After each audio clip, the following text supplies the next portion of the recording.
우리가 살고 있는 시대는 모든 것들이 빠르게 변화되고 있습니다.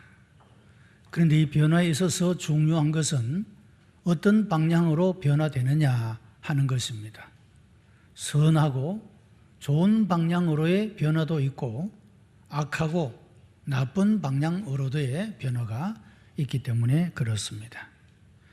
때로는 다수의 사람들이 신봉하는 종교가 영향을 끼치고 특히 종교가 정치의 신념과 연관이 될 때 더 큰 영향을 끼쳐왔던 것을 보게 됩니다. 유교는 한때 삼강오륜이라고 하는 윤리적 가치를 가지고 사람들의 삶을 지배해왔던 그런 모습을 보게 됩니다. 부부간에, 부자간에, 그리고 임금과 신하 간에 그 인간의 윤리가 어떠해야 하는 것인가를 가르쳐 오고 인이 예지신, 사람과 사람 사이에 있어야 될 귀한 덕목들에 대해서 가르쳐 왔습니다.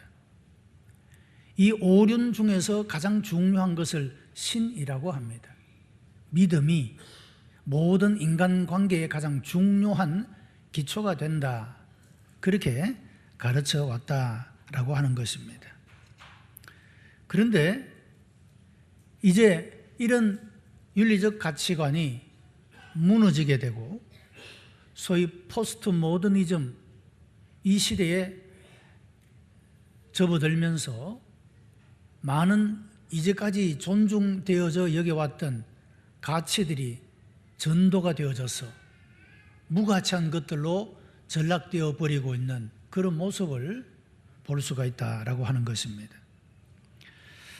이런 시대에 자녀가 부모를 어떻게 섬길 것인가, 자녀가 감당해야 될 책임을 이야기한다고 하는 것은 시대에 뒤떨어진 것처럼 보일지 모르지만, 그러나 성경은 시대를 초월한 가치를 지닌 책이라고 믿기 때문에 우리 그리스도인들은 성경의 교훈을 영원한 가치를 가진 교훈으로 받아들이고 우리가 그 말씀을 듣게 되고 그 말씀 안에 살아가기를 갈망하게 되는 것입니다. 바울이 살고 있던 시기도 오늘 이 시대에 못지않게 급격한 윤리적 변화를 경험하고 있었던 시기입니다. 당시에는 로마 제국이 모든 나라를 정복하고 소위 팍스 로마나 로마의 평화를 그렇게 발전시키던 시대였었습니다. 로마의 평화라고 하는 것은 정복에 의한 평화를 말하고 있습니다. 내가 무언가 꿈틀거리기를 원하지만 힘이 없어서 정복자에게 그저 눌려밖에 있을 수밖에 없는 그런 식민지 문화에 의한 평화, 이것이 로마의 평화라고 하는 것입니다. 이런 시대에 많은 사람들은 전통적인 윤리에서 해방되기 시작하게 되고 부부관계가 흔들리게 되며 부모와 자녀 사이의 전통 윤리에도 상당한 의식의 변화가 일어나게 되었더라고 하는 것입니다. 젊은이들은 돈을 찾아서, 자유를 찾아서 부모를 버리고 새로운 세계로 떠나가는 일이 일상이 되어졌던 그런 사회입니다. 젊은이들은 체육관에서 힘과 기회를 한껏 상품화하고 있었고, 노인들은 사회의 짐스러운 존재로 사회 속에서 주변 인간으로 소외되고 있었던, 그것이 바울이 이 에베소서를 쓰고 있는 당시의 사회적 현상이었다고 하는 것입니다. 자, 이런 가운데 바울이 정성을 기울여서 3년 동안이나 양육했던 에베소에 있었던 교회 교인들이 이렇게 윤리가 무너지고 가치가 변화되는 이런 시대 속에서 우리가 그래도 그리스도인인데 우리가 이런 시대 속에서 어떻게 살아야 되는가, 그런 질문을 던지게 되었고, 바울은 이런 질문에 대답해서 주신 말씀이 오늘 본문의 말씀인 것입니다. 바울 사도는 오늘 본문을 통하여 자녀가 마땅히 감당해야 될 자녀의 책임을 두 가지로 말씀을 하고 있습니다. 첫째는 순종의 책임을 말씀합니다. 본문 1절에 자녀들아 너희 부모를 주 안에서 공경하라 순종하라 이것이 옳으니라 그렇게 말씀을 합니다. 이 말씀은 결코 부모에 대해서 맹목적인 순종을 하라 그런 뜻이 아닙니다. 단서 조건이 있죠. 주 안에서 라고 말하고 있는 것입니다. 이런 우리 그리스도인들이 절대적 권위, 절대적 가치는 하나님에게 두고 있습니다. 만약에 부모가 말하는 것일지라도 그것이 최고의 권위, 하나님의 뜻을 거스리는 말이라고 한다면 그것은 순종할 이유가 없는 그런 의미에서 부모를 순종하되 주 안에서라고 말씀을 하고 있다라고 하는 것입니다. 많은 사람들은 이 말씀을 핑계 삼아서 자녀가 마땅히 부모에게 해야 될 책임조차도 회피하게 되는 그런 경우도 보게 됩니다. 여러분, 부모라는 존재는 하나님을 보여주는 그런 도구로서 세워진 것을 보게 됩니다. 우리가 어떻게 하나님을 알고 하나님의 사랑을 무엇으로 알 수가 있겠습니까? 그것은 바로 부모라는 존재를 통하여서 하나님이 어떤 분이며 하나님의 사랑이 어떤 것인가를 배울 수 있게 된다라고 하는 것입니다. 대부분의 경우에는 부모들이 자녀들을 향하여 내뱉는 그 말들이 자녀들 입장에서는 잔소리처럼 들려질 수가 있겠지만은 그러나 부모가 그렇게 자녀들에게 끝없이 교훈하는 그 말들의 배후에는 자녀들을 어떻게 해서든지 악에서 보호하려는 어긋난 것으로부터 바르게 걸어가도록 하려는 그런 부모의 본능이 그 마음 깊숙한 곳에 자리를 잡고 있다라고 하는 것입니다. 그것이 본래적인 부모의 마음이라고 한다면 자녀들은 마땅히 그 부모의 말을 잘 듣고 순종하는 삶을 살아가야 한다라고 하는 것입니다. 뿐만 아니라 우리가 부모의 말을 순종해야 되는 이유는 이것이 옳은 것이기 때문이라고 말씀을 합니다. 우리는 각각 자기의 마음속에 양심이라는 법을 가지고 있습니다. 자연법이라고도 합니다. 사람으로 태어나면 사람으로서의 그 양심을 누구나 다 가지고 있다 그런 말씀이죠. 부모를 순종하는 것은 어떤 나라에도 어떤 문화에도 어떤 종교에도 다 강조하고 있는 말씀이라고 하는 겁니다. 양심의 명령이다 그렇게 말할 수가 있다라고 하는 것입니다. 그런 의미에서 부모를 순종하는 것은 가장 자연스러운 인간 존재의 방식이다 그렇게 표현할 수가 있습니다. 성경은 이렇게 하는 것이 옳은 일이라고 가르쳐주고 있다라고 하는 것입니다. 여러분, 순종이라는 말의 뜻은 듣는다 그런 뜻입니다. 우리가 부모가 나에게 무언가를 말할 때 그 말을 잘 경청하여 듣는 것, 이것이 순종에 귀한 모습이 되어진다라고 하는 것입니다. 이와 같이 자녀가 가져야 될 책임 가운데 하나는 부모가 하는 말이 하나님께서 나에게 하는 말씀처럼 그 말씀을 잘 듣고 순종하는 것, 이것이 부모를 향한 자녀의 책임이라고 성경은 말씀해 주고 있습니다. 두 번째는 공경의 책임을 말씀하고 있습니다. 2절에 내 아버지와 어머니를 공경하라 그렇게 말씀을 합니다. 순종이라는 것이 의지적인 측면을 강조한 것이라면 공경은 정서적인 측면을 강조한 단어라고 할 수가 있습니다. 이 공경이라는 말은 헬라어에서 티마오라는 말로 번역되고 영어로는 아너라는 말로 그렇게 번역이 됩니다. 이 말은 굉장한 가치를 지니는 대상에 대해서 부드럽고 친밀한 반응, 그런 의미를 가지고 있는 것입니다. 다시 말하면 부모를 사랑하고 존중히 여기는 그런 마음을 가지라, 그런 교훈의 말씀이 되는 것입니다.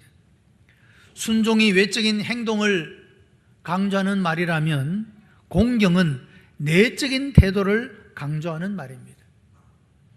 행동으로뿐만 아니라 마음으로 부모님을 사랑하고 존중히 여기는, 공경하는 이런 태도를 가지는 것이 자녀로서 마땅히 해야 될 일이라, 그렇게 성경은 교훈합니다. 자, 또 한 가지 우리가 그렇게 해야 될 이유는 그것이 약속이 있는 첫 계명이기 때문이라는 것입니다. 하나님께서 광야의 이스라엘 백성들에게 그들이 어떻게 살아가야 할 것인가, 하나님을 어떻게 섬기며 사람들과 어떤 관계를 가지며 살아가야 할 것인가를 돌판에 새겨 주었습니다.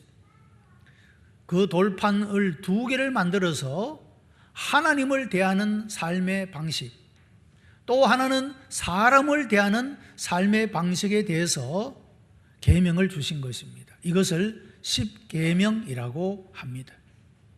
첫째 돌판에는 하나님을 어떻게 섬길 것인가를, 두 번째 돌판에는 사람과의 관계 속에서 어떻게 행해야 할 것인가를 말씀해 주고 있는데, 이 두 번째 돌판의 첫째 계명이 바로 오늘 본문의 말씀입니다.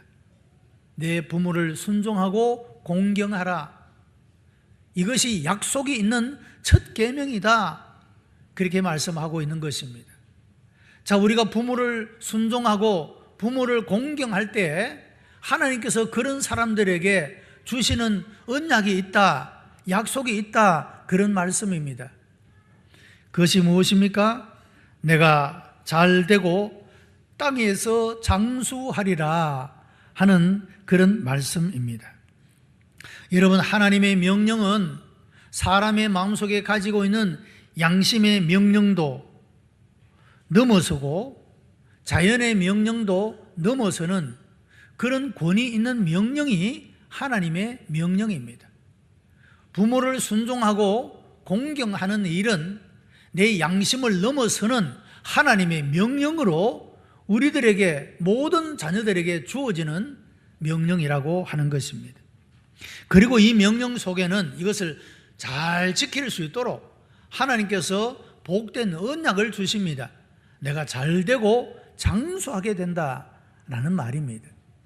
요한 3서 2절에도 보면 사랑하는 자들아, 내 영혼이 잘됨과 같이 내가 범사에 잘되고 강건하기를 내가 간구하노라, 그런 말씀이 있습니다.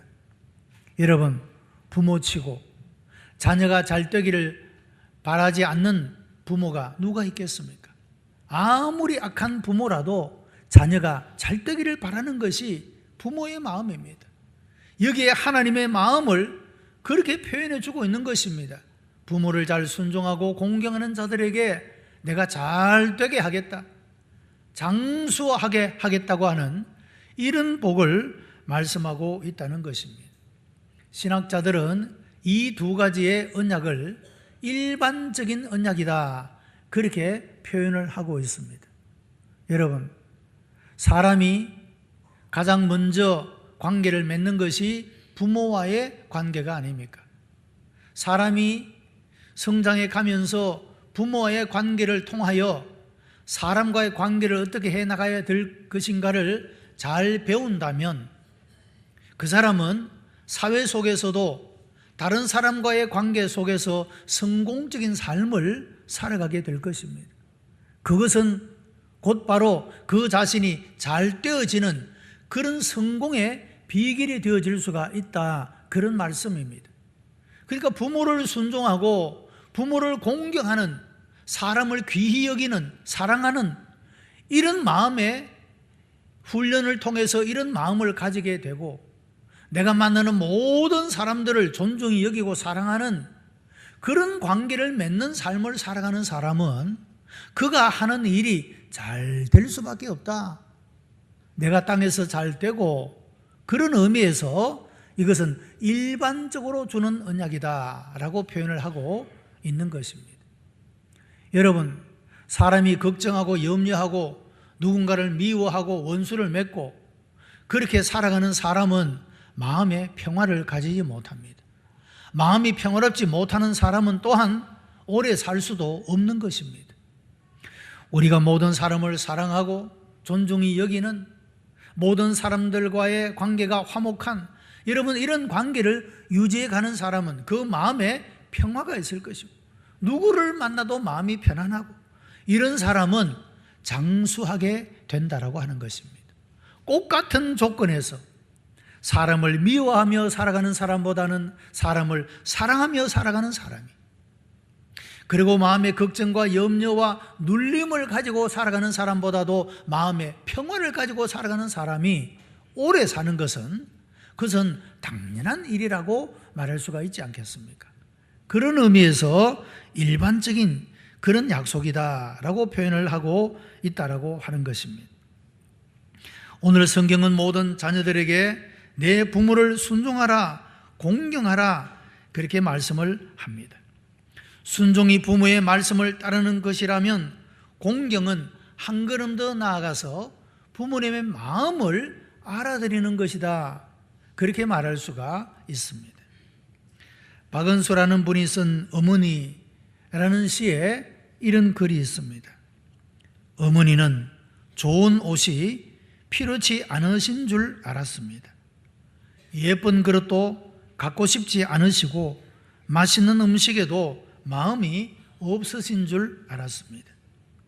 빛깔 고운 립스틱이나 꽃무늬 화려한 옷도 눈여겨보지 않은 줄 알았습니다.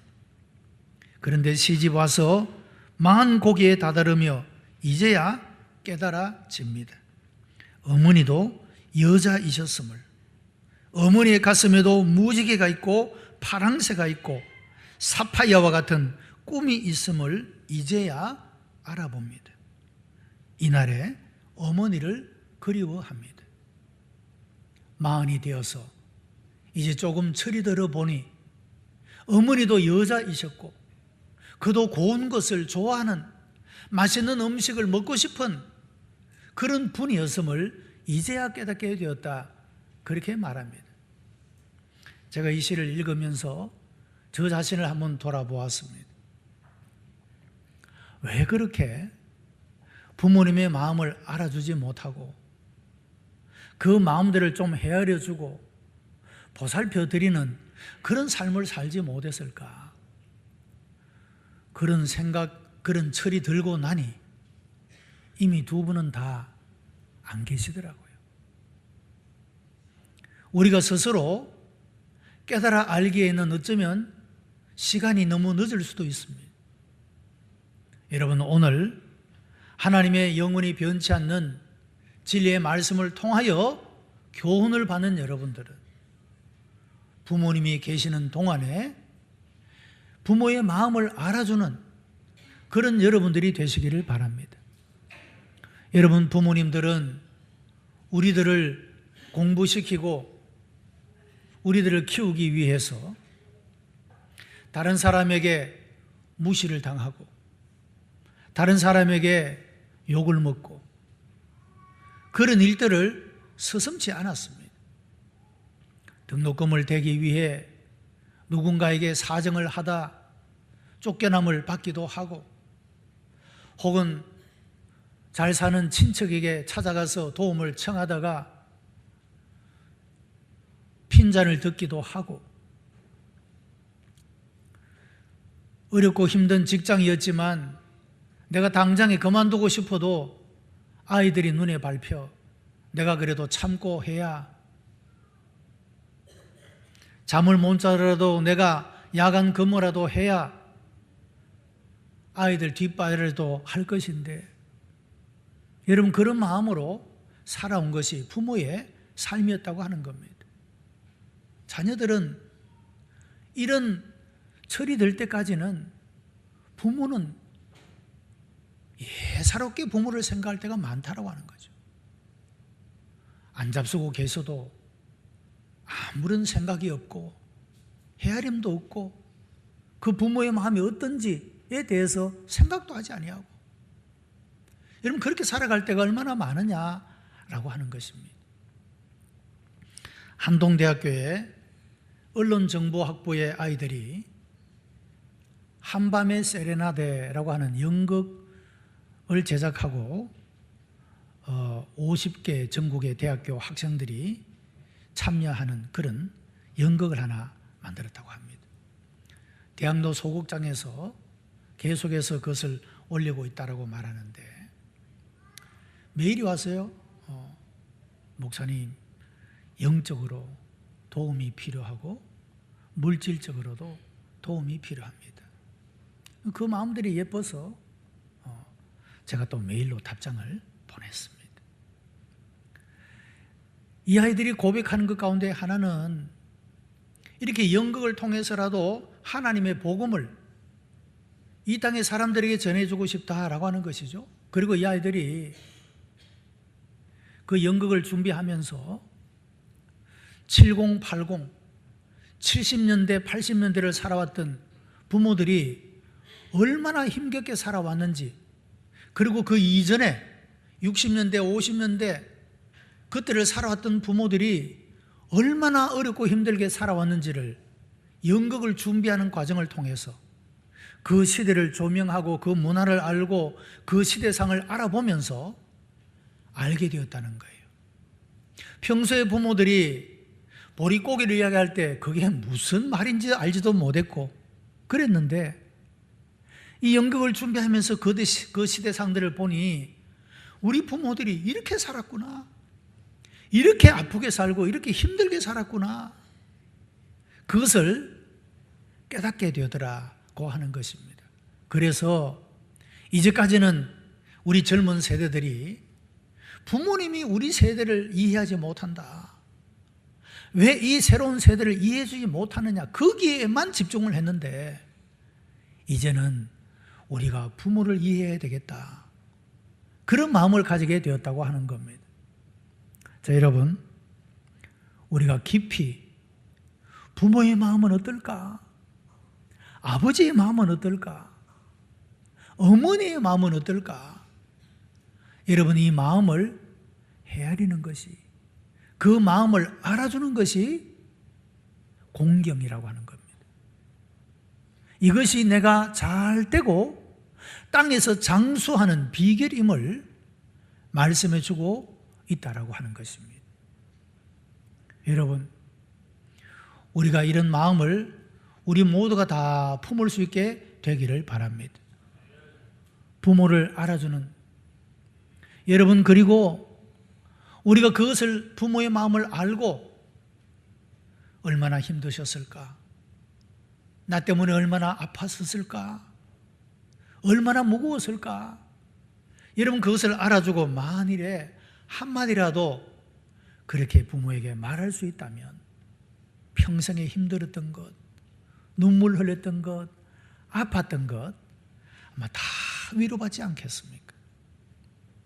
우리 모든 성도들이 영원히 변치 않는 진리의 말씀, 이 하나님의 말씀을 붙잡고 부모를 잘 순종하고 부모를 잘 공경하여 하나님이 언약하신 대로 여러분이 잘 되고 장수하는 이런 하나님의 복이 여러분 모두에게, 여러분의 가정에 충만하게 일어나게 되기를 주님의 이름으로 축복합니다.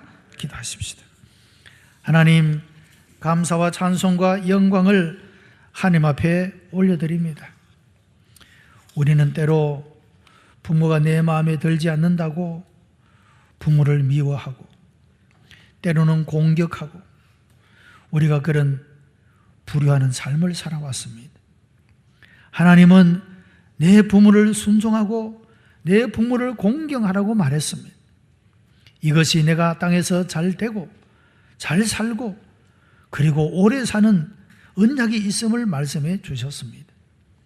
우리의 모든 죄악들을 용서하여 주시고 회개하고 고백하오니 용서하여 주시고 우리가 자녀로서의 책임을 잘 감당하도록 우리 주께서 성령으로 감동하시고 역사하여 주시옵소서. 그래서 우리 모든 자녀들이 책임을 잘 감당하고, 그러므로 하나님께 영광을 올려드리고 우리의 가정들이 말씀 위에 세워지고 아름다운 믿음의 가정들로 하나님의 복을 받아 누리는 귀하고 복된 가정들 다 되게 역사해 주시옵소서. 감사하며 예수님 이름으로 기도드리옵나이다. 아멘.